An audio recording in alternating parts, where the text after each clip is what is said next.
Have you got boners before?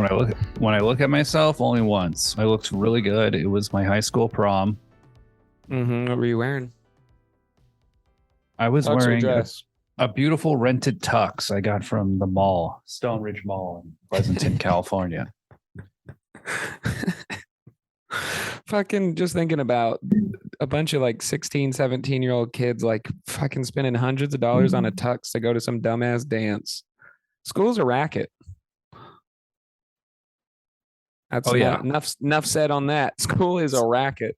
senior year you get like senior photos, and you take like you basically just wear a jacket over your like you have shorts on, and you go to like a photo booth and you take your photo, and Yeah. everybody has like the same photo. Tilt your head. You turn your shoulders to the right and then tilt your head to the left. Fucking dumb as hell. And it's like so special. I'd always try and throw up the deuces. And they were like, no. Put down the me. deuce. I was always trying to put down the deuce. My I was friend always wanted trying to hold up my DVD box set of Deuce Bigelow, Male Gigolo, the trilogy. And they're like, put down the deuce, bro. my friend's fantasy was wearing a Nintendo Power Glove in his senior prom or his senior photo. My friend's family or my friend's fantasy is having a foursome with Rachel, Phoebe, and Monica while Chandler watches. That's my friend's fantasy. Well, Ross licks you clean at the end. No, he's like studying my boner as a paleontologist. He's like, interesting bone structure. Oh, this is from the crustacean period because I got a crusty boner. That's my fantasy, but I'm watching Joey do that to the three chicks. That's all I heard when you said my friend's fantasy. All I could picture was fantastical situations with the Friends cast. And Joey just is banging away because he's a jock. How you doing? How you doing? How you doing? How you doing? Just pumping it. Yeah. Ross is nerding out on all the boners. Ross is like, Chandler, if I thrust 3 more times, I will bust. Chandler's just doing oxy off of everybody's ass. Playing Fallout. Could I be any more addicted? He got addicted to Fallout 3, which I respect. And meth or what else? Like he's on. Well, he said. Also, we all got addicted to Fallout 3. Don't act like it wasn't a national pandemic when that game came out. I loved it. It's the best. My roommate, my ex-Marine roommate would come home and he started playing it and he was not a gamer. And that was the only game. Like it got to the point where I was like, bro, I'm trying to get high all day and play my video game. Thanks for serving our country, but fucking get the hell off the couch, bro. Well, it's a fast game, so he was probably done real quick. No, he played for months. Yeah, he did everything. He built all the everything. Like he did every recipe. He got into it. He would get high and I would just watch him, and he was like a fucking Marine. He would meticulously play. He would just pick up every little can in every little room, and I go, bro, you don't need that shit. I need all the junk. Yeah, I need all the junk so I can sell it. I need it all. He wasn't he didn't play video games, so he didn't like really fully comprehend like you don't need all that shit. So but he played for hours, man, and he was not bad at it. If you play Fallout, here's what you do. You go for energy weapons, you get the alien ray gun, and you just kill everyone. That's all the game is. If you want to go like super melee or something and kill people with like a golf club, you're gonna have a hard time killing a super mutant with a melee weapon. Come on, that's ridiculous. You want to nuke those? You want to nuke them? Yeah, once you get the Big Bertha or whatever. What is it? Literally the nuke grenade launcher, and it just pops a nuke off. So in River's Edge, when that guy killed his girlfriend, do you think he saw her like a VAT system from Fallout? He was watching her health bar go down. And he's like, it froze and it went, and he clocked in on her neck. And then he's like, 93% chance of fatal wound on the neck. And then he he got like a perk point, and he was like, I'm going to invest in Nuka-Cola. Drinking Nuka-Cola. Fucking goddamn. Dude. This movie makes no sense to me, and it's still one of the greatest ones I watched. Yeah, so we're doing this month was supposed to be cool teachers, but quickly I realized there are no cool teacher movies except for one, which we're doing, The Piano Teacher.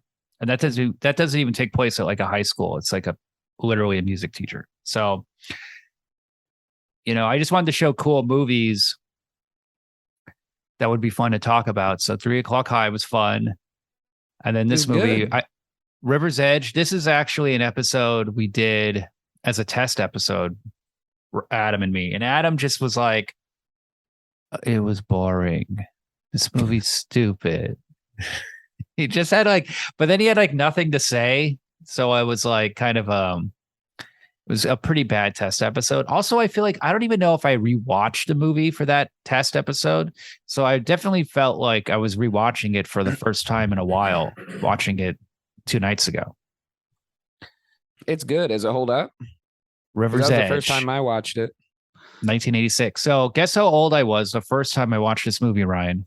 Probably 22. I was you're 5 years you're like old. 62 years old right now. So you had to been in the 80s? You were probably 21. I was 5 years old. This is a movie I used to watch when I was 5. And you stood there with your hands behind your back, stood in front of the TV, the big old tube TV, and watch it like a pretentious old fucking Asian man. I watched this movie before Bill and Ted's Excellent Adventure came out. Which came first? This movie, River's Edge. This was Keanu's blow up. And then another movie he was in before this that I used to watch on TV was Babes in Toyland, a TV movie with him and Drew Barrymore, I think. It's like a remake of Babes in Toyland, the musical. It's extremely stupid. But yeah, this movie basically blew up Keanu. He another movie that he was in that was big was Parenthood, that Steve Martin movie. He's in that with River Phoenix. Not River Phoenix, Joaquin Phoenix, a very young Joaquin Phoenix. River's dead at this point, huh? But basically, no, Rivers was still alive. It was like late 80s. But there's another good movie that River Phoenix and Keanu Reeves were in together called My Own Private Idaho that Ryan would probably really like. My Own Private Idaho. I'm gonna look that up real quick. We could do that. But basically, Keanu in this movie just is instant movie star, totally cool. He's the main character, I guess. He does. He does such a good job of being like the straight man, which is like the best role anybody could get, I think.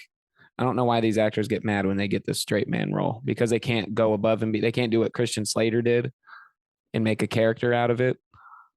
Well, the thing is, I like an easy paycheck. You call him the straight man, but really it's the leading man, and the leading man is usually the straight man, though. Like the straight normal man. Quote unquote normal, not a character, talks normally, and the supporting character is the character. Then they go forth in their cast with the character actor. And in this movie, they have a great character actor, Crispin Glover, as Elaine. Oh, what did I say? Christian Slater? Yeah, I thought you were talking about True Romance or something. No. I was thinking Crispin Glover. No, I literally was just kidding. I was wrong. The leading man's upset they don't have the career of a Christian Slater. Who is Christian Slater? He's in AC Slater? True Romance. He's in Heathers. Have you seen Heathers? That's another 80s high school movie. Oh, that's a good one. Yeah. That's good. But yeah, River's Edge.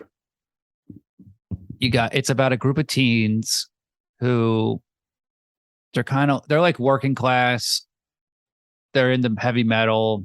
They feel real and authentic. And one of their friends murders his girlfriend, who they all know and they're friends with, and then just for no reason, for no real reason, and then she was talking shit. And then they look at the dead body because they don't believe him, and then they're so lost They don't even know to call the cops. They don't even know how to call the cops. They don't even know how to they talk had to no adults. emotion, man. They had no emotion.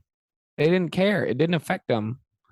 I don't think so. I think it affected them. I think they just don't know how to react because they all seem, I mean, it really is fucking with them and it's really gnawing away at them. And ultimately, Keanu Reeves that first night does call the police, shows them the body, tells them who did it and everything. But like, there's that scene where there's two girls. They go up to they're going to call the cops on a payphone and they don't even know what to say. That's when I was like, oh, this is a comedy. They didn't know what the number was for the police. 911. They didn't know like if they would get in trouble. It was like you're getting in trouble if you don't tell anyone. This was a joke, right? Because she goes, let's just call the police. And they go, how the heck am I supposed to know the number for the police? Literally, that's a quote from the movie. She's like, how the heck am I supposed to know the number? And she goes, I don't know. Call the operator. Like, what's the number for 911? That's the joke. Are they supposed to be just dumbass stoners? They are. They're like the dumbass stoners in the high school. But also the girl who doesn't know the number, played by Ione Skye. That, you know, the song Season of the Witch. Mm-mm. Must be the season of the witch. You know who Donovan is? Start singing it from the beginning. Ryan, do you know who Donovan is? No. He's a singer from the 60s. That's his daughter. Okay. There's some famous kids in this movie. A lot of famous kids. What's her name? Her character's name? Cassandra. Yes. Something like that. She's not really a stoner, but anyway, they all. What are you talking about? She's like, let's get high. She's like, let's get high before school. Oh shit, I got to get to school because I'm attracted to this teacher, which had no point in the fucking movie. That teacher had no, like, he was just supposed to be one adult that's passionate about things. I'll get to the teacher. Okay. The teacher I have issues with. So this movie's completely pointless. This movie's inspired by a true story. Very loosely. I looked that up. Very loosely. Now, the thing that's really interesting about the true story versus the movie is that one is, in the true story, they're a lot younger. The killer was 16. The girl was 14. Now, when you start thinking about like 15-year-olds, 16, one of them is 16, can drive. Maybe some of them are 14. When you start thinking about them being that kind of age group, the confusion and that makes sense. The lack of activity, it starts to become more interesting and more more believable. They're like 18. They're like seniors, in this movie, right? I looked up the actors' ages, and Keanu Reeves and Crispin Glover are like 20, 21, maybe even 22. Like, they're adults, okay, and they look like seniors, and they act like seniors, and were their characters supposed to be seniors? It's not ever said. There's no there's no detail about the ages. So basically, you need good actors, so you're going to get older people, and you're going to cast Keanu Reeves and Crispin Glover, like, obviously. Just from looks right out the gate. Well, also, like, if you're trying to make an interesting movie, right, you're going to cast them. You're not going to cast who's like Ralph Macchio or like some like straight who was popping off at the time. Yeah, like some cool fucking Matthew Broderick. Brat Pack. It's like they're going for the anti-Brat Pack kind of thing. Yeah. Anti-John Hughes and the mullet, fucking Crispin with his goddamn mullet, and it's looking like every goddamn hipster today. They listen to metal. He drives that weird, like, souped up bug. So that's an interesting change they made that I think changes the movie, or like changes the like original story by making them older. And the other thing is in the original one, the killer was black, which I think is very. This movie would have been so different because now you're adding like race into the mix, and it's like, are they trying to not have John go to jail because like they think that it's I don't know, like it would be a completely different movie if Samson was black. Yeah. So it's just that story was a jumping off point. This movie is its own thing, and this is much more of a movie. The screenwriter also, was like, the movie would be completely different if there was one brown person in this movie, one black or brown person. There's not. Everybody else was white. It's 100% all white people. 100% white people, unless and Keanu, the one black killer, Keanu. And the one killer was black. That'd and be then very fun. the one that murdered because she was talking shit was black. Yeah, that would not have been a good look. But this would have been a different movie if it was a black movie too. Like if it was black teens in the same script, but all black teens. I don't know. I feel like they would have helped hide the body a lot more. Let's talk about race relations. What if they were all Jews? Well, then this movie would have made a lot more money. You got Adam Sandler. You got. What are you talking about? They probably are all Jews. Adam Sandler at the time could have been in this. He was on like Remote Control and stuff doing stand up. He could have been. Ooh, I killed it. Remote Control. You're thinking of Click. She was talking shit. Ooh. She was all a shabba-dooba-da-ba-da-ba-da-ba. And I was all. I'm like, why are you making me do this? What would be a fucking. And he also plays the girlfriend with a wig. It's a real Jack and Jill situation. Oh, yeah, that'd be cool. But Adam Sandler, he's in blackface as the killer. Can we just get a movie where Adam Sandler's in blackface? I would see that movie. If Adam Sandler took over the Medea franchise. For Netflix. Medea goes back to school with Billy Madison. What about Black and Jill? And he's black and Jill's Jill, and it's like Black and Jill. It's him and Medea. It's Jill and Medea. It could work. Now this way, if Adam Sandler was in it, it would just be Uncut Gems. But anyway, yeah, this movie kicks ass. Very good. Like every scene. Okay, Tim's a girl, right? Oh yeah, we need to talk about him, Josh Miller. So speaking of children of famous actors, his father is in The Exorcist. Is he not a woman? His father is a priest. Josh Miller, who is like 13 in this movie, he's in this movie. He's in Class of 1999, plays a similar role. He's also in Near Dark, plays a similar role. He's a child actor. He's just gay. He's just a young gay. He's out of the closet. He's an adult now. He's married. Yeah. He writes a TV show. Bunch of National Lampoon shit. He created a TV show. I forget what it's called. No, you're thinking that's a different Josh Miller. You're thinking of the Josh Miller that wrote Sonic the Hedgehog. Okay, that's Josh Miller. This is Joshua John Miller. Yeah. So. Oh, there we go. Joshua. That's a dumb way to spell it. His brother is Jason Patric, star of The Lost Boys. Why do they have different names? So his brother, it's like that Charlie Sheen, Emilio Estevez. Now. So his brother Jason Patric is also in Your Friends and Neighbors. He's the cool guy. That's how I refer to that character.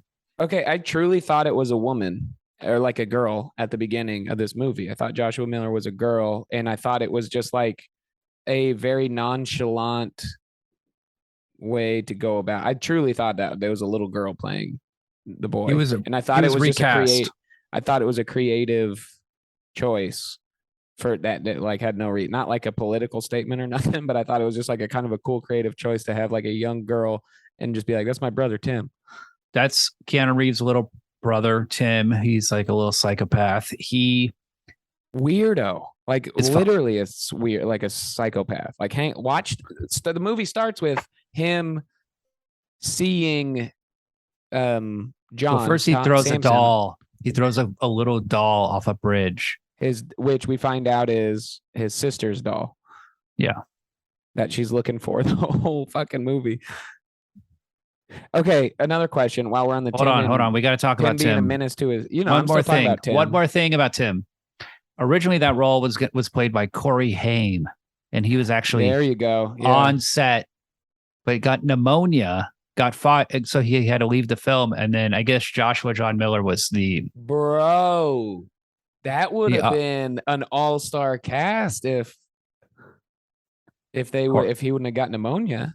Luckily, Corey Haim got a good career anyway, and it all worked out for him. Just didn't destroy him. He's all in the up and up.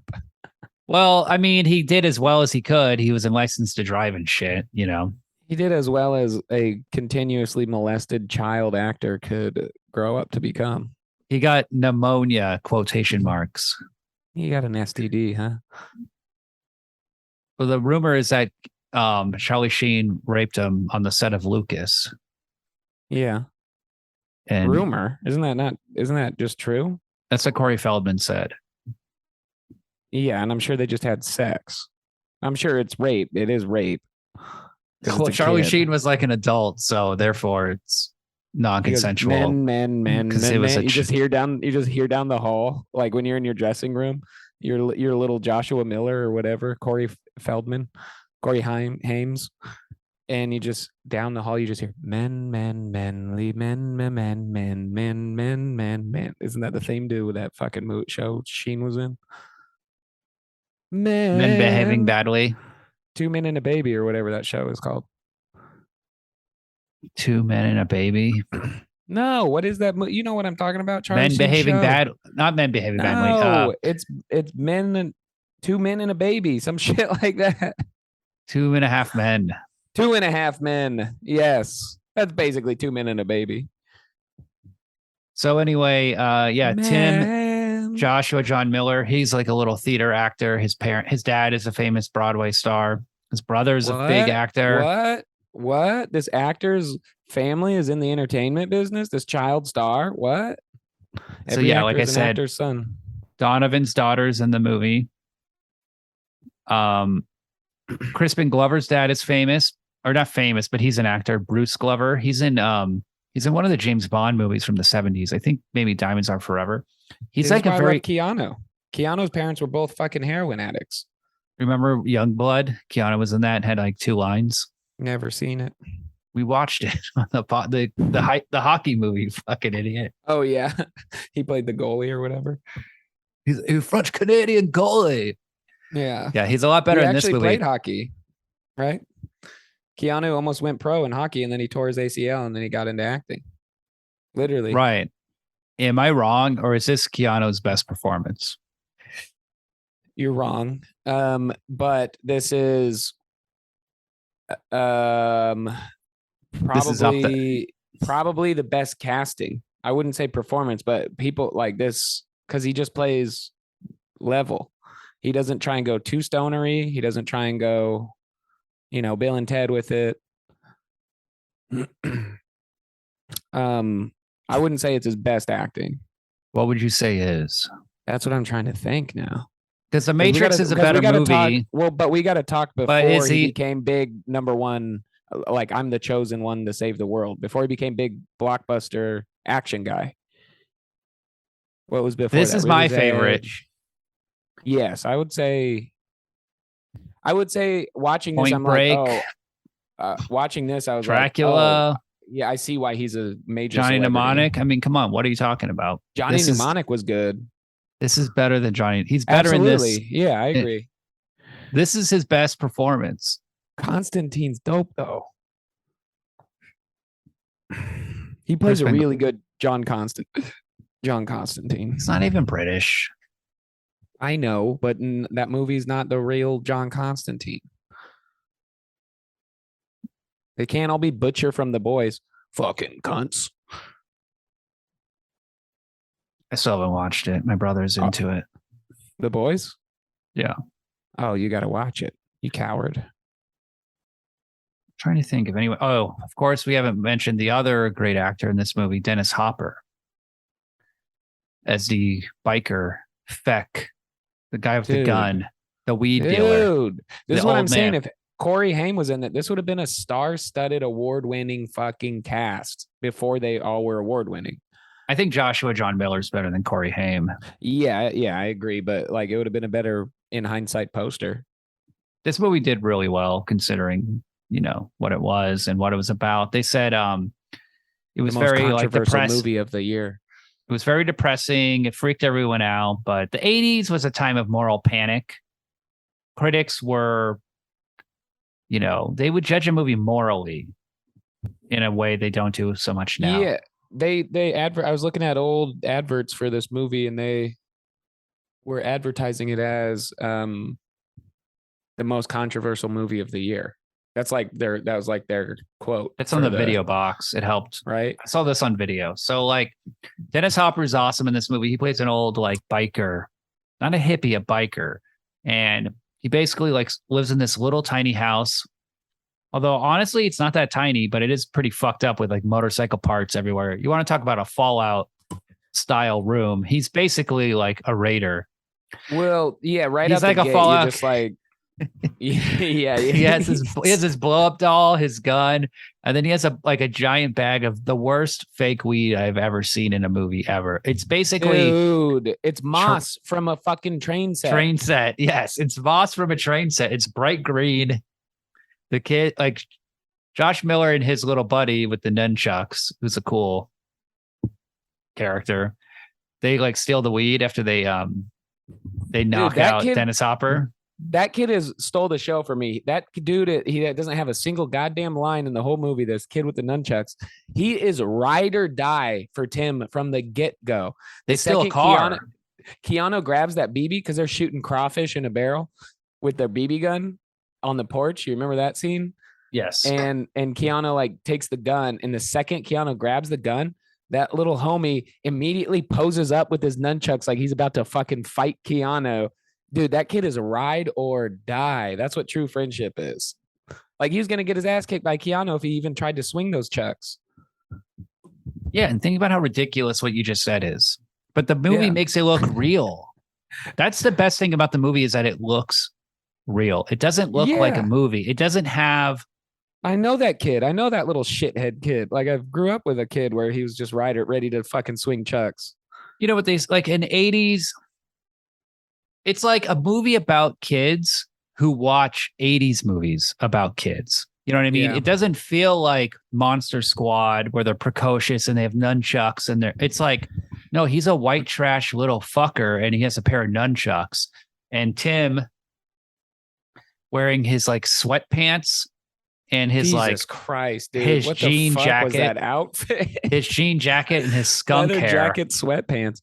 We have a song, my band, The Friendships, Seth and I, called Leather Jacket Sweatpants. And literally, you can listen to it on Spotify.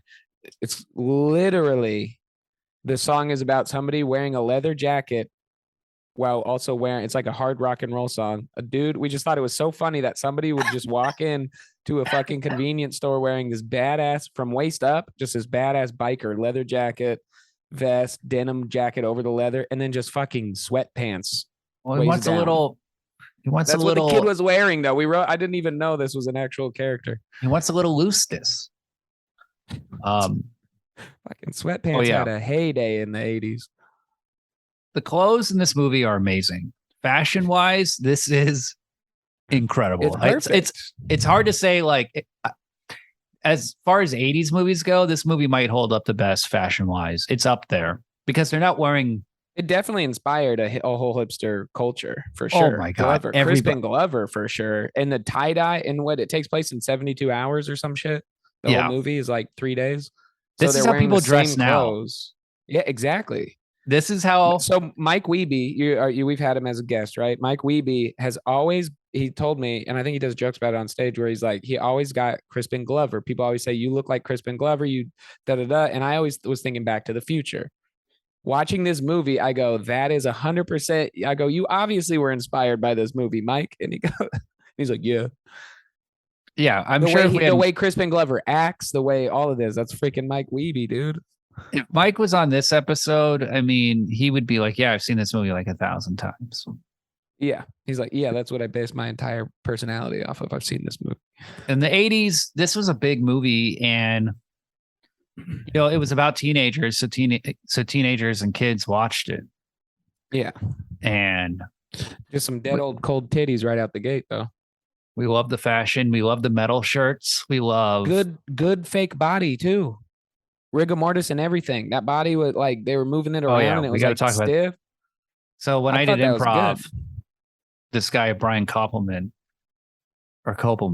he would tell me like, "Have you ever seen River's Edge?" Or I would talk about River's Edge a lot, and he would be like, "Oh my god, that movie." It's like I used to work with the girl who was the dead body in that movie, and she was the biggest bitch I've ever known in my entire life. And he said he worked with her on music videos. He worked with her on music videos, and she was just a cunt on wheels. And he said he never wanted to watch that movie because he never wanted to see her naked. He hated her so much. That's weird. Usually I want to see people naked that I hate. Gives you some power. She's a good corpse. I noticed a little eye twitching. There's one scene, but it's like, that's so hard to play dead, man. It's so hard. She's laying in cold grass in the director at 6 a.m. naked at 6 a.m. The director's this is probably like the 15th take. Like, it's so hard to play a dead body, and you got to do a close up, tons of blue makeup, gray, white makeup, whatever, pale. And you got to sit there and lay there while there's like 15 fucking pervert key grips that smell like shit, probably because they haven't showered in a week and they've been working 6 a.m. to 6 p.m. Fucking they're farting, stupid, smoking cigarettes, just looking at her tater tots. One day I'm going to be a DP. I'm like, me fucking shut up. Just be. Shut up. They roll her down a hill. It's like you're a fucking key grip, bro. You're not like chefs. Why are chefs think they're so cool and edgy? It's like you're cool. You're making food. I appreciate that, but you don't need arm tats and you don't need to be so fucking have such a disagreeable attitude, bitch. Wow, someone's insecure. I don't know how to cook, man. Some whiny little comedian guy sure is upset with a cook for having tattoos. Chefs. I'm sick of it. I'm sick of this cool shit. Ever since The Bear came out, everybody's chefs double down on coolness. Get out of town. And they throw her a goddamn vegan steak. They dump her in the river when it's cold. She has to go through a lot of shit. That's not is that actually her? Yeah, they dump her ass in the water. At that point, that's a dummy, dude. Oh, it's not. There's no dummy. Yes, it is. No, it's not. Yes, there is. There's no way she kept her back that straight when they pull her out of the river. Could be a stunt person. Could be a stunt person. No, it's a fucking dummy. When the cops found their body in the river and they pull her out, there's one specific scene. It's for like 5 seconds, and they see her. They lift her up like waist high, and it's just a board. Her whole from neck to back. It's rigor mortis, and it's such a good dummy. Because in movies, they always have the body flopping around like it's dead weight. And I'm like, no, if it's been 24 hours, that shit is stiff. No, she's like flexing. No, dude, you see tension in her neck and you see her veins popping. It's a dummy, or she has the greatest posture. Well, I don't remember, but it looked real to me. Although I was on edibles watching this movie high. That's what I'm saying. It's like a good dummy. It's probably when the best. You're high. This movie works. And then there's another great bit of cast. This cast is great. This is the thing about the movie is that so good. The screenplay is pretty good. It's good. There's a couple of moments I don't like that are a little like preachy with the teacher and shit. But the casting in this movie is just on the money. And this is the thing. This is a hangout movie. I know that seems crazy because it's like about like a dead girl. No, they're just hanging about. It's dark and depressing. But the reason why people like this movie is because it's a hangout movie, and you're like, it's like you can imagine what you and your friend circle would have done, and that makes it very relatable. No, I mean, we would have called the cops. This is why it's not relatable. We've had dead bodies we've had kids in our high school run into dead bodies twice, and every single time immediately the cops. No, there's no hesitation. What about some of the other kids in your school? That's what I'm saying. Like you can think, it makes you think about your life, what you were going through at the time. That was the other kids. It wasn't me. If I saw the dead body, I'd probably, if I saw it and I'd look around and I was like, I'd touch it and I'd be like, if it's just if it's just me and that hot ass naked dead body, I'm going to get one last poke in. You know that or that body ain't gonna be the only thing with rigor mortis. You know what I'm saying? If it was me and my friends, My that body bone. would be. I'm saying my penis is gonna have rigor mortis. If it was me and my friends, that body would just be filled with cum in every hole. And we're like, yeah, we found it. No, you know what I would do is And it's Weekend just at like Bernie hot. that shit. There's just hot steaming cum coming out of every hole of her body. It's just steaming while the cops are looking at it. They're like, Keanu brings them to the body, and it's just steaming out of every orifice. Yeah. Like, what the fuck? And Keanu's, I don't know, bro. I don't know. There's hot steaming cum in it when I got here. There's like a crowd of like 100 dudes, and she's just glazed like a donut. They're like, yeah, so we called right away. Yeah. So, but me and my friends, we fucked. That's what I'm saying. The cops walk up and they go, "Oh man, somebody already fucked this corpse." They're like pissed about that. Like, let's move it out, boys. Clean her up. Clean her up and send her home. I also, one thing that's really disturbing about this movie is where's her parents? Where's anybody? Where is anybody about her? Like, that's the biggest question. She didn't show up to class. She didn't show up to that. Who cares about her? Where's her family? She can't just call up and be like, hey, where's my... So like, here's the thing. They do kind of handle that. I guess, well, the thing is, Keanu reports are missing. So we never see her parents. Her parents don't report her missing. Keanu, they do say something though. What do they say? Because they're like, oh, she's probably just doing what, like, this has happened before. No, because John comes in. That's when he walks up and he's like, I was so high watching this movie that like there were moments I was like I was just like closing my eyes. Yeah. And then I fell asleep for like 3 hours. Movie. I fell asleep for like 3 hours and then I woke up and finished the movie. So there's like a middle. There's like this is at the beginning, but they say something. They say something where it's like they very quickly establish that, oh, she apparently sometimes just goes missing for 2 days. Yeah. But like her parents. Did she say her dad was out of town or something? They said something about it. Whatever. Okay, but anyway, Keanu calls the cops like the first day. So there's also one bit of casting in this movie that's amazing that I never got to. There's more. The cast is so great. The hangout is so great because. Dude, the cashier, Taylor Negron as the cashier, one of the great character actors. You may remember him as the stepdad in Biodome. Taylor what? Say his last name again, slower. Taylor Negron. Say it slower Negro, and really stretch out that first part. Negro with an N on the end. He's in The Last Boy Scout. He's one of our great gay stand-up comedians, Ryan. He's dead, though. He died of HIV, I think, or something, like some horrible disease. Well, so I tried typing it in and I spelled his name wrong. And the first thing that popped up was ingrown toenails. Taylor Negron. Oh my God, this dude he was the cashier. Yes. He died of cancer. Good. He didn't die of AIDS. I'm sorry. I remember that. He is so fucking good. And he goes, man, you can't just, in everything he does, he's such a good cameo character. Well, they're constantly buying booze off of him. They're just like constantly drinking beer. His bar's closed. Yeah. I'm not going to sell you beer. It's 2:05. I can't serve you beer. He's the only one that stands up to John the entire movie until homie shoots him. Fact shows us. Yeah. John has a lot of he's a we need to talk about John People still. Don't fuck with Samson. Taylor Negron's awesome. I love him in everything he's in. So good. I forgot he's dead. That sucks. He used to have crazy big hair, mullet. God, that dude was unique looking. He looked like he could be one of the brothers in Everybody Loves Raymond. He's the Fast Times at Ridgemont pizza guy. Yeah. Last Boy Scout's He's awesome. in like everything. He was like the 90s character cameo guy, right? Like he was always the cashier. He was always come in, say some funny ass line and then not be in the rest. I don't know, guys, or some shit like that. I wonder if his stand-up was good. No, none of anybody's stand-up was good back then.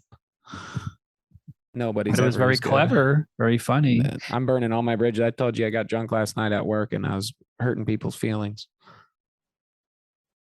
They were all talking shit. Sounds like a Judd Apatow movie. Check out fucking 4 hour long is what it felt like. There's like 5 people at the bar talking shit about this one comic, just like talking shit. Who? And I don't even know. A local comic? Local. Yeah, this is all local in-house. And they were literally talking shit. And randomly that person they were talking shit showed up to the bar. Like their in friend. The middle.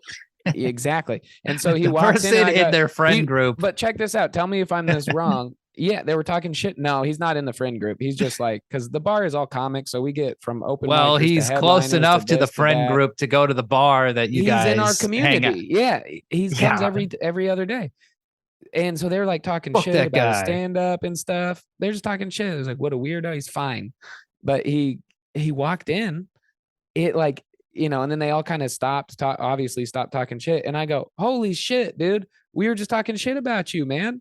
And everyone got so uncomfortable. Yes. And I was like, everyone got so uncomfortable. And I go, I mean, like, we were literally just talking about you, man. And he's like, what? And I was like, I'm fucking with you. What do you want?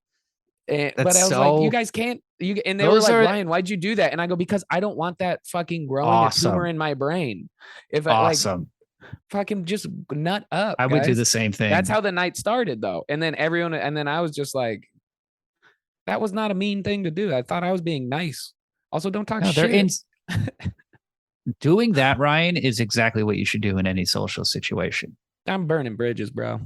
But they don't understand. They're like, why did you do that? It's like, you just can't roll with it. That's why it's funny. That's the funniest thing to say. I mean, it's also honest. Like, if I walked into a room, you can tell when people are talking about you and you walk into a room. You know what I mean? Like, yeah, and also, who cares? Who talks shit? Comedians. That's all they do. I bet there's 4 people talking shit about me right now that are going to say I love you and hug me the second I see them and then suck my butt. And I love them too. You guys have too much free time. I know. You work 20 minutes a day. Like on a long day.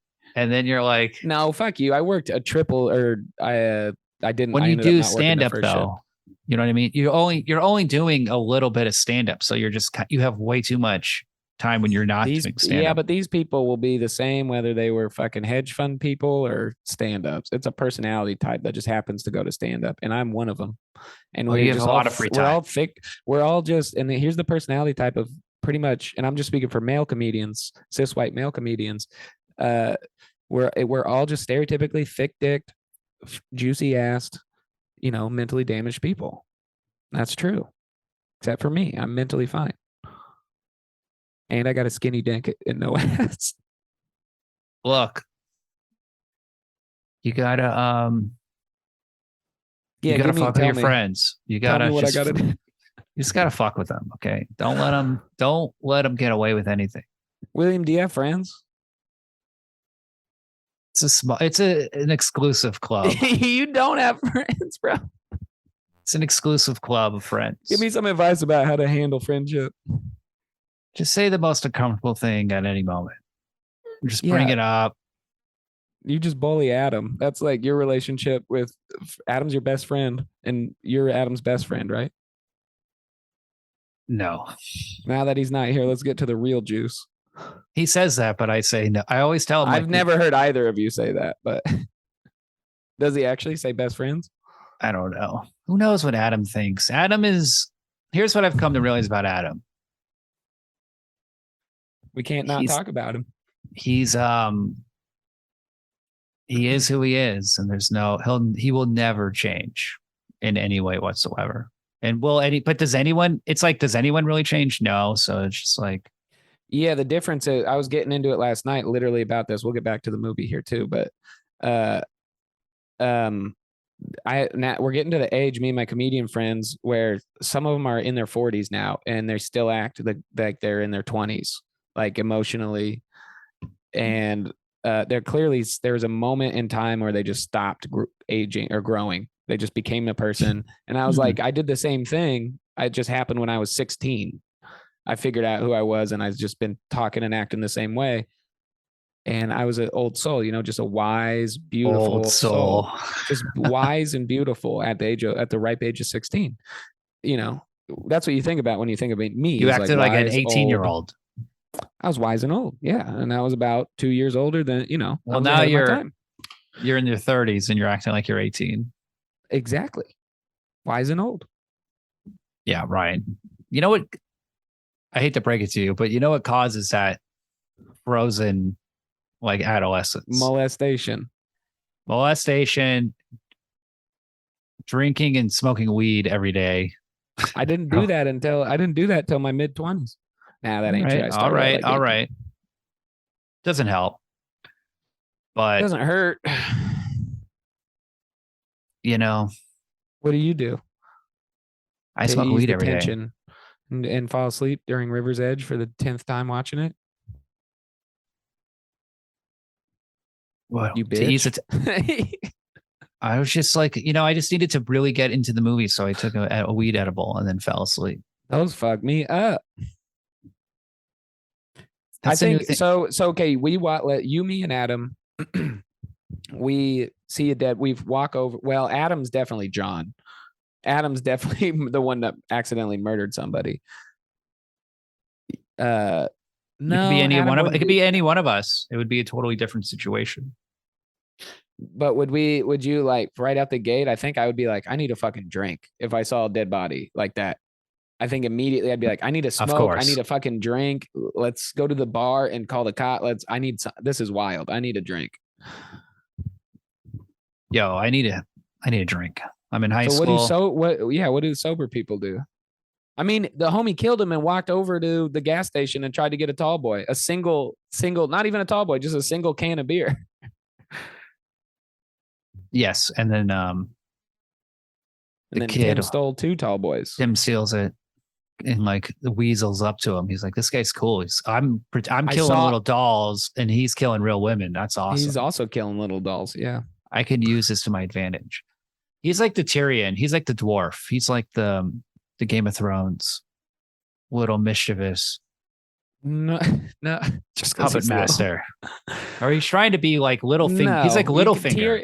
Yes, he's trying to like than use Tyrion. it for his own power, but like he doesn't realize he's a little guy trying to get out of the Littlefinger Islands. I love the pathetic scene where he shows up to he sees them all in the fast food restaurant parking lot with that other dude who's just like a normal guy, but like he tries to suck up. Fucking forget about that guy. He tries to suck up to John. John's the killer, the big brute, who's great. That guy's in other stuff. Why do they call him John? I forget. His name is Samson Toilet or something, and they go. This is Keanu describing why they call him John, because John's not his name; it's a nickname to the cops when he's confessing that they saw the body, whatever. And he goes, his name's Samson Toilet. Oh yeah, John. But he says it like, you fucking idiot. Like the cop, he's like, you don't get it. Toilet. It's clearly an inside joke between them, but he's like such a dumb stoner kid. He's like annoyed with adults. The cop is just like, what the fuck is wrong with you people? Like, why don't you call him shitter or something? Like, he's the Samson. John, man. Yeah, hit the John. Samson Toilet, John, you fucking idiot. This is a very clever screenplay. There's a lot of little bits like that. That's why I don't get the teacher. It's like a little too clever.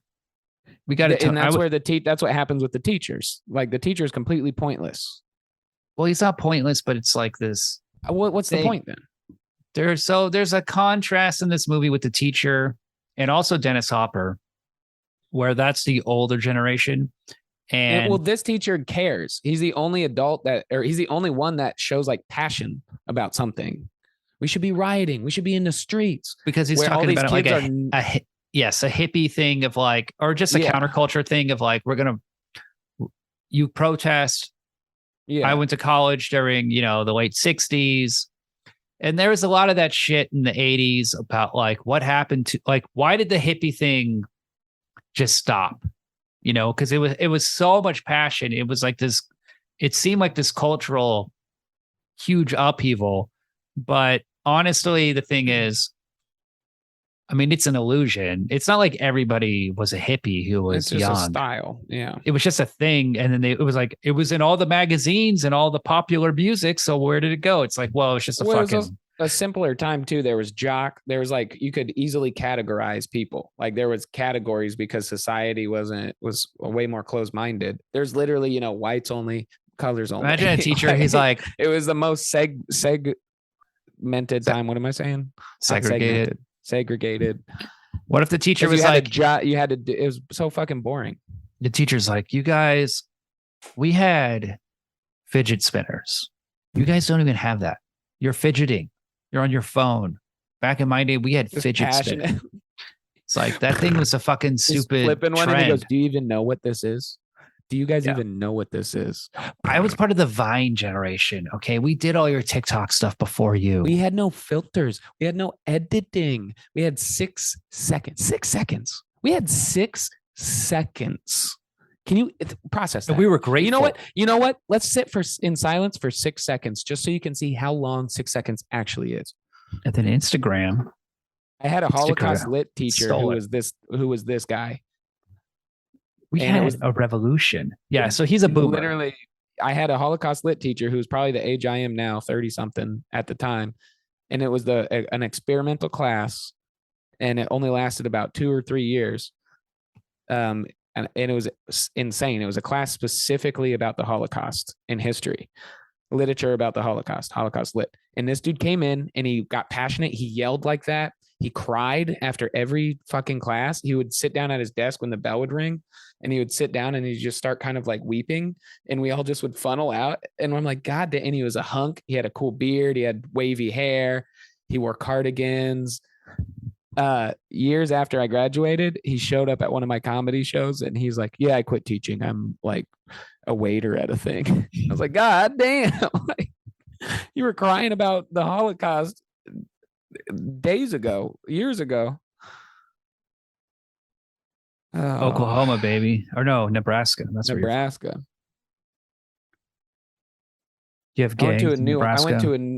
Yes, Crips or Bloods and Crips is like the Omaha, Nebraska is like a huge, it's the meth capital. Like it's just on the edge of Iowa. So it's like big meth shit. So you got your Walter Whites living in Nebraska. You got your street gangs. But don't you have those good factory jobs? North Omaha was like Crips or Bloods, whatever. Don't you have those good factory jobs for all the young people? It's all Dell and shit. Don't you have good auto plants for people to work at? In Nebraska and Iowa? No, you detassel corn in the summer, and then you fucking get a bank teller job. That's a great life. Gas station, you get a gas station corn job, and then is fucking in the summer. Corn. You can't tassel corn. Or you detassel it. This guy says tassel corn. What do you do when you detassel corn? What are you, a San Francisco boy? What are you, a Bay boy? Tell me what you do with corn. This is fascinating. Stick it up your goddamn rump, as far as I'm concerned. You ever been in a cornfield? There's big ass spider webs. It's scary. No. And the corn leaves slice and dice. You have to wear long sleeves in the summer. I don't like. In movies, when people run through corn, I don't like corn. That's fake news, dude. That's fake. You can't just take off and run through a cornfield. You can't just do that because you're running through literally giant spider webs with corn, like field spiders that are just giant. Every other corn thing, you're going to run through a giant thing. And the things are just it's just a million paper cuts at once. If you get like organic corn, movies are so fake. If you get organic corn, there's bugs in it, guaranteed. There's like always worms and shit. No, that's why you don't get fucking non-pesticide corn. Farmers market corn. GMO is fine. Big corn is great. Big corn, go big red. Corn huskers, baby. Go big red. You have like blue collar guys like this movie, like dudes who work in like take shop class, wear leather jackets, smoke cigarettes, drink beer. I was the leather jacket. School. I was hanging. That was the skater dudes. John shows up to high school and is just chugging a beer. Yeah. No, we did that in middle school. My buddy, because I was freaking 14, 15, hanging out with an 18-year-old who probably killed people. Sean Hansen. Love you, dude, if you're listening. I truly, one of the craziest people I've ever met and the best skateboarders I've ever met. He would pull up to middle school. Have I said this before? He'd pick me and my buddy. Pick me and my buddy Nathan up, pull up in his truck. He would drive up the curb every other day. He picked us up. He would drive up the curb onto the grass. People would have to like jump out of the way. It was like a movie, dude. And he had a giant Confederate flag waving in the pickup in the back of his pickup truck. I'm not even fucking joking. I almost want to call Nathan just so I can get a witness. He would pull up and he would go, "Get in, you," and he'd just call us F-bombs. He was, "Get in, you queers," and he'd be chugging fucking Wild Turkey, and we'd just go skate all day. And he turned 18. The day he turned 18, the first thing we did after he picked us up was go to a gas station and he bought a porno mag. And I was like, man, what the fuck? Like, is just truly a real Dahmer. He was a Dahmer type, man. Like, I think he killed people. He lived in Crete, Nebraska. And one time we went to his house. He's like, I got to go fucking pick something up for my cunt mom. And he lived on like a little farm type thing where we had to open a gate to his driveway, his long gravel driveway. He had two like squirrel skulls on the posts. And he goes, those aren't very big, are they? No, tiny little squirrel skulls. And he goes, I fucking killed and skinned those. And I was like, that's like what serial killers do. Okay, dude. He shared a locker with my other buddy, Sean Sodders, in high school, Lincoln High or Southeast. They shared a locker. He put in the locker John Wayne Gacy. He just had printed out pictures of like 5 different serial killers. Come on, that's normal. That's what every kid has. Well, he thought it was funny. He thought it was so funny because he shared it with another Sean and he never went to school. So Sean Sodders, every day, everyone thought it was his locker. He got kicked out of school. I don't think he graduated because he had 2 shotguns and a sawed-off shotgun in his fucking trunk. And he brought it in and put it in his fucking locker. That's and he legal. Was just like, you can bring guns to the high school. In Nebraska, sure. That's totally. But he was like not going to kill anybody. He just thought this shit was funny as fuck. It was Dahmer, dude. He was doing some Dahmer shit. This guy's a shock jock, and I like his instincts. No, he was legit. He ended up going to the crazy home for, I don't know, it's the 3 days because he put out like 20 cigarettes on his wrist and he jumped. He got very racist. Like in his 20s, he got like jumped because he would just go up to people and yell the N-word at them. Was he like ironic? It wasn't an ironic Confederate flag in his car? No. It was not ironic. He wasn't just slumming it to be hip. I'm telling you, it was Dahmer. Like, it was like people say about Dahmer, it was funny in the mall and doing funny pranks and stuff. And it's like, no, this dude was a sociopath. And we were kids. We were 5 years younger. I've never heard that about Jeffrey Dahmer. He was hanging out with kids. Am I thinking of the wrong person? Dahmer. They just made a movie about him. Yeah, he was funny in high school. He did my friend Dahmer. Yeah, he did this thing in high school where he was like in the student council and he got into every group photo, like the chess club, the this club. They thought it was so funny that if he slipped into every photo and the teachers found out, and so what they did was black out his face instead of retake all the photos. And now in hindsight, there's this high school photo of all these people and Dahmer is in the middle and his face is blacked out because the teachers are mad at him. And it's ominous now after everything. Yeah. Those guys are always my friend Sean. Pranksters always become serial killers. But that's why everybody's laughing at Impractical Jokers now until they go on a mass shooting. That would be a practical joke. Hey Saul, grab a gun and shoot these people. You got to do it. Oh man, I don't want to. I've never seen that show, but I've seen Punk'd. He's laughing as he's shooting. He's like breaking. BJ Novak going on a killing spree in Punk'd. That would be cool. Yes, we're shooting up Justin Timberlake's dinner at this. Well, the new one is the kid from at Stranger Earth Cafe Things. on Melrose. Or the kid missing the teeth from Stranger Things is on the new. He's the new host of Punk'd. He replaced Ashton. I've never seen Stranger Things. I don't understand why people would watch a show about children. What the fuck did we just watch an entire movie about children and naked dead bodies and you exclusively A movie's every totally different. A movie's a cool. movie's a short TV show. They're all the same, bro. A burrito's a big taco. No, it's not. A burrito's a big enchilada. No, it's not. A movie's Take it back. A movie is a short TV show. A Blink-182 song is not a pop. It's not a symphony. Yeah, it is. Whoa. Where are you? Am I still waiting? That's beautiful. That's a symphony, bro. What if they were ska kids?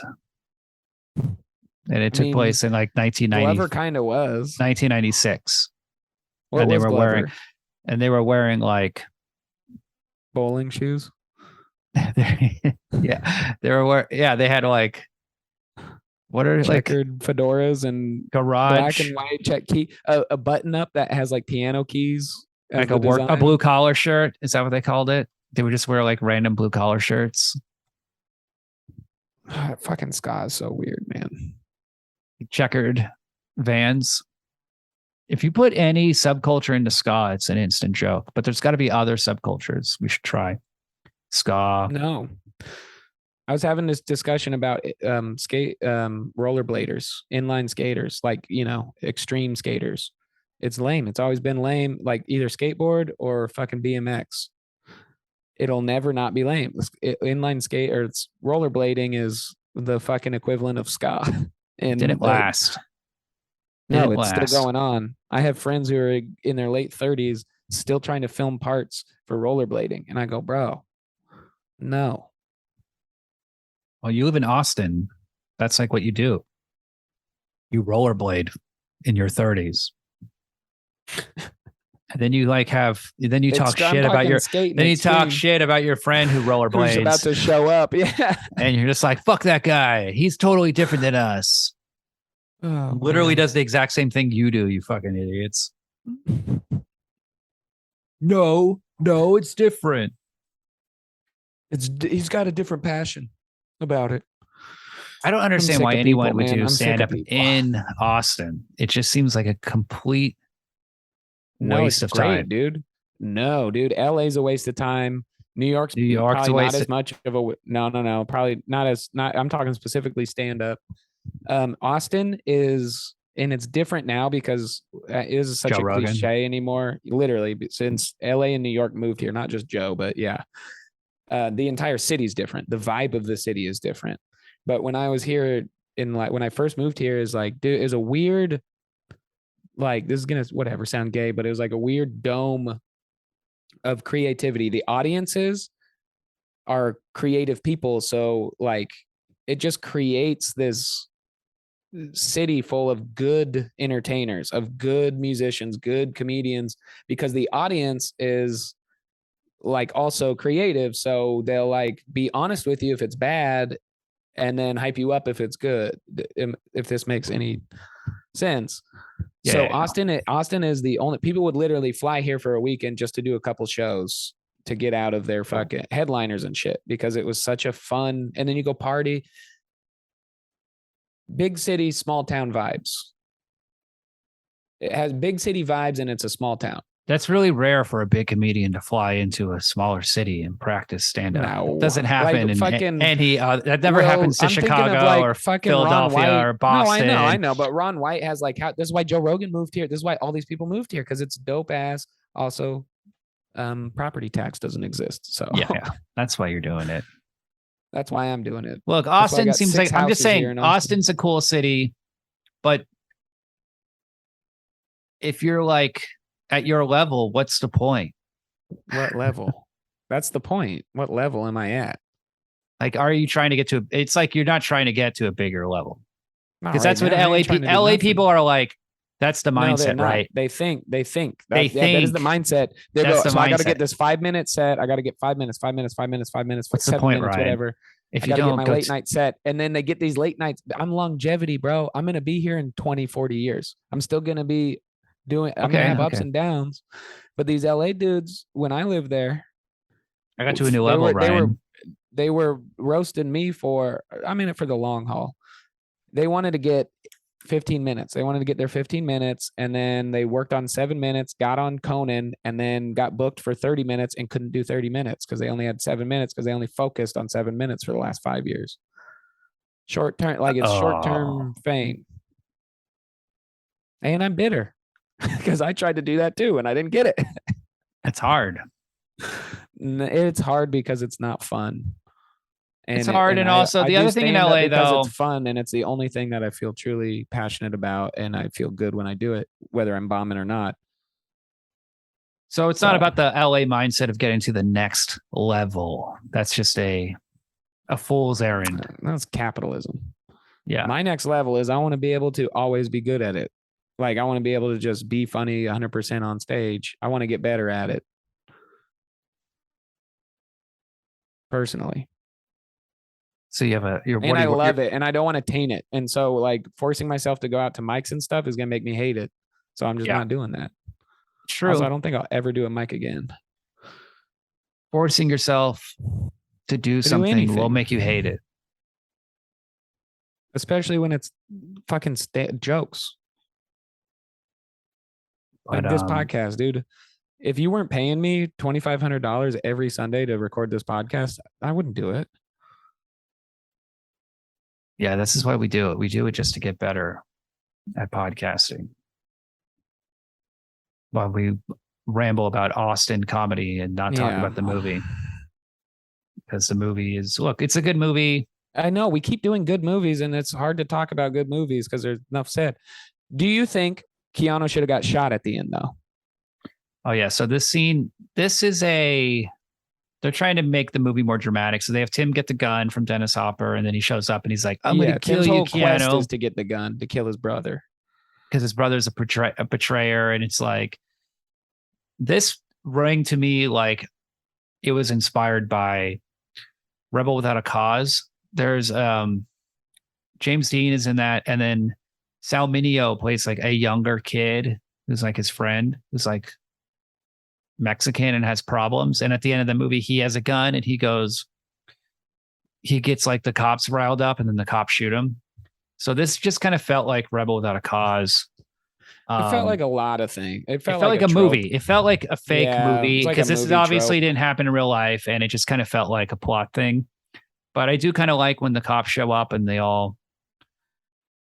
they find that Dennis Hopper killed John. I also want to talk a couple little things I want to talk about John that I love. I love the scene where he's reading to his aunt, his grandma, his Anto. Oh yeah. Awesome scene. He really makes him feel like a believable character. Oh yeah. I love the houses in this movie. I love the interiors. His weirdness that like made his weirdness more tangible. It's like, okay, we saw your home life. That's weird. These are just great characters. Of course you're going to be a killer. Yeah. These are just great, fun. Great cast. And it's like, it's disturbing. I'm not like freaked out about it or anything, but it's just like, it's a really. You scared? Interesting. It's just an entertaining movie to watch. Yeah, it's very natural feeling. And not enough nudity. Its weaknesses are all in the main plotting and like the speeches by the teacher, because then there's the teacher's speeches are contrasted with this like conservative like 80s Reagan kid who's like, don't you think it's like Kevin? Morally wrong or whatever? And he's like, you get self-righteous indignation. He says, shut up, Kevin. Just shut up, Kevin. But what I felt from that scene was that he was saying the teacher and the kid were the same. It was like the flip side of the same coin. Like the hippies were just self-righteous. They basically were like 80s Christians, like 80s Michael J. Fox types on Family Ties or whatever. Like they were the new, like Reaganites were. And he says that also when the teacher says like, well, what happened? We all became CEOs, yada, yada, yada. We started companies. We sold out. So he's saying we, and I'm like, bro, you're a teacher. You're getting 20 grand a year, bro. You did not sell. You missed the buzz, bro. There's a few things that happened. I mean, the big thing is that like the hippies, they got everybody on drugs, and it's like, well, then the drugs fucked everything up. No, but who made the drugs that the hippies were on? This fucking CIA. LSD. Sure. There's a lot of money in drugs, and everybody's doing drugs. Drugs are tight. I'm gonna do some right now. The hippie thing was just like most of them were just trying to get laid. Like their protest didn't do shit. They didn't stop a fucking war. No protest has done shit other than MLK. There's a few major ones, and that didn't do shit until he got killed. The Pentagon Papers stopped the war when it was revealed that the CIA, July 6th, when our heroes bombarded our tyrannical government on January 6th. When our American heroes bombarded our capital, those the are the new ultimate hippies. Protest, nothing changed. We still got old Sleepy Joe in there. Yo, call me crazy. I think Donald Trump is the new punk rock. That's my hot take. So we went from being hippies to CEOs. We're all CEOs now, and now we're going back. Now we're MAGA. Now the CEOs are going to becoming punks. What if Donald Trump killed a girl? He's like, I raped and strangled this girl, and then all his kids were like, he's definitely John. And they're like, oh shit, what do we do? I think I felt something when I saw her die. Know. I guess grab her by the pussy.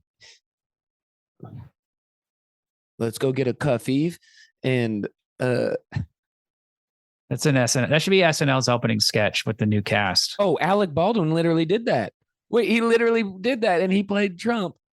He shot a girl. In SNL all the time. He shot 2 people. I shot a girl. Are we gonna do another take? He didn't even do it during a take. He said he did it like after a take. Like he was like joking around. He just pointed the gun. It was like for bang, real? Bang. Yeah.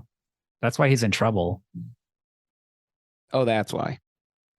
Well, he wasn't doing. They weren't filming. It's like you shot her. He was playing with a gun. That's literally like what they tell you not to do is don't play with guns. Yeah. Don't play with guns. Don't throw loaded guns, and don't fucking play with them. You know anybody that got? I know one friend. When you have an empty gun, you're supposed to treat it like it's loaded. When you just treat a gun like it's something that could easily murder anybody in a split second. Fucking dinguses. I got one right now up my ass. You ever get a cap gun? They don't sell those anymore, do they? No. Those are the shit. They hardly sell Nerf. No, they have like dope Nerf guns. Oh, so we find out that Feck didn't even have bullets in the gun the whole time until John. So John just murdered, like he just broke the seal. He murdered that girl right out the gate. And then now he just doesn't give a fuck. He's showing up to school. He's not even bragging about it. He's just like, yeah, I killed a girl. I killed her. That's like not bragging. He's just like factually stating what? Stuff. You're joking. You're weird. You're weird, John. And then he just breaks in. He's like just stealing beer. He's about to fucking he pulls a gun on the cash register guy. He's just done with it. He felt alive. He said he never felt more alive in his life than when he kills a girl. Doing whatever he wants. He's a psychopath. Yeah. Socio or psycho? And I'd say Dennis Hopper is like, you didn't love her, man. Because when he killed this chick, he's so good, dude. In the confession, or when he's like talking to the cops, the very final scene or whatever. He didn't love her, man. He was in the hospital. He's so great. I don't like killing people. The whole time he was great. Yeah. What a tragic story too. He just fell off his motorcycle and lost his legs, and his homies just drove past. and then the ambulance ran the leg over. He doesn't even have a cool like PTSD and he had a beer. Vietnam vet or whatever. He just was like a fucking drunk. He just got in a drunk driving accident with bad friends that left it. He's on a and cool the ambulance ran over the fucking leg. And he had a beer can. He was like, I wonder if there's any beer in that can. Man. It feels pretty real. It feels like I'll tell you, as an alcoholic, that I think about that shit all the time. Like I'll see something that's fucked up. Did I tell you I saw a crackhead get hit by a car? No. Oh my God, dude. Yeah, I did in the group text. I was at Goodwill, buying a pot for my plants, and I was walking to my car and I just happened to look. This was the day I was like, I feel like I'm on a come up in the text. And I was literally like 20 feet away. I was going to cross the same street. This dude was turning left while this crackhead was crossing the street. Fucking clocks her, dude. She goes 7 to 8 feet. I'm not even exaggerating. She flew No 7 to 8 feet. It looked like she got tackled. Don't be sarcastic. I've never seen this before. Her shoulder and her head hit before the rest of her body on the cement. Like she went boink and just flipped over halfway and immediately stood up and she goes, "What the fuck, man? I had the right of way." And I was like, that is some crackhead shit. She just bounced right back. This dude clocked her though. What did he do? It could have been me. He pulled over and then they started talking. And I saw there was what kind of guy witness. was he? Old white dude in a nice SUV. He had files. He had his paperwork. He brought his paperwork over. They were in a fucking file. Not it's crumpled like, up. Okay, I almost killed you. Let's exchange information. Well, yeah, he was ready to go. Like this wasn't the first time. This is going to be hell in my insurance premiums. Killed crackhead. He had his agent in the car. He was ready to go. Helen came out. Hi, I'm Helen. I'm his insurance agent. What a shitty driver. Yeah, old people shouldn't drive. He's probably 60. Not even that old. Whoops. Boink. I killed a crackhead. You want to see? Shows all his 60-year-old friends. That's the thing, though. There's like a dead crackhead in an alleyway. And there's a movie in turn is Glover trying to cover it up. Crispin Glover. Bro, what the fuck? Just go home. There's a story about a guy or a woman who hit a homeless man and he went and got stuck in her windshield. Yeah, and she drove home and let him die. He would have survived if she would have called the cops. She let him die for like 2 days. So people in the fucking garage. When someone dies and like this shit happens and it's secret, it drives people crazy and they don't know what to do. This was pretty public though. I mean, literally the movie starts with a child. He's screaming over the river's edge. He's screaming. He's like doing a weird autistic thing. So what's the moral of the story? What did we learn? Don't talk shit. She wouldn't have died if she wouldn't have talked shit. Talking shit. She was talking shit. She got choked. Interesting lesson, Ryan. Maybe you could learn that. Don't talk shit. That's why I'm saying. That's why I said to my friends, I said, we were just talking shit, guy. I want this to be public because if it's public, we ain't talking shit. As an alcoholic, you're only an alcoholic if you hide your drinking. Well, it's like I tell people every time I drink. If someone talks shit, don't strangle them. No, just don't talk shit. You won't get strangled if you don't talk shit. Ratings. I give it 4. I'll do 4. I'd probably do 4.5, 4.25. It's good. It's River's Edge. It's great soundtrack. Great. I will say, 80s metal. I will agree. It is a little kind of. It's because it is so. They do such a good job of being like, oh, these are real kids. These are real people. It is kind of monotonous or kind of slow.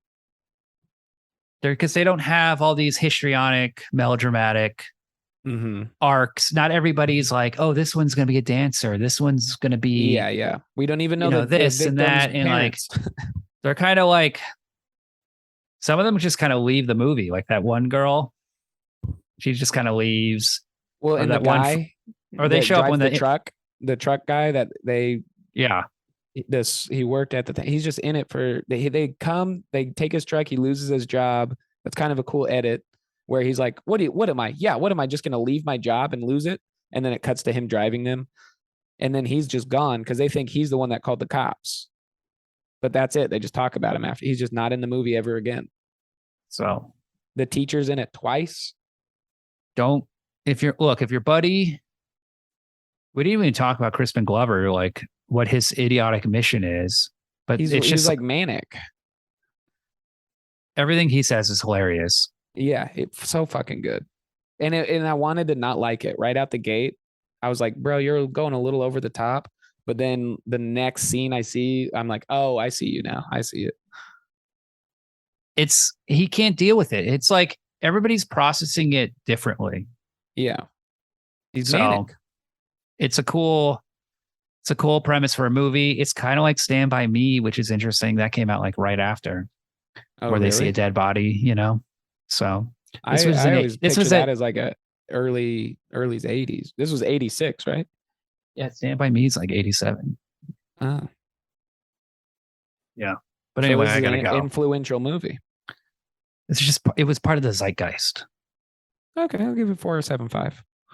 4.75. I give it 4. It's good. That's the end of the episode. God's good, y'all. Hey, stay blessed, stay humble. Proof is don't talk shit, but just maybe do a little hint at it when your buddy comes in. Don't talk shit, but you're gonna talk shit. You're gonna get choked. Peace.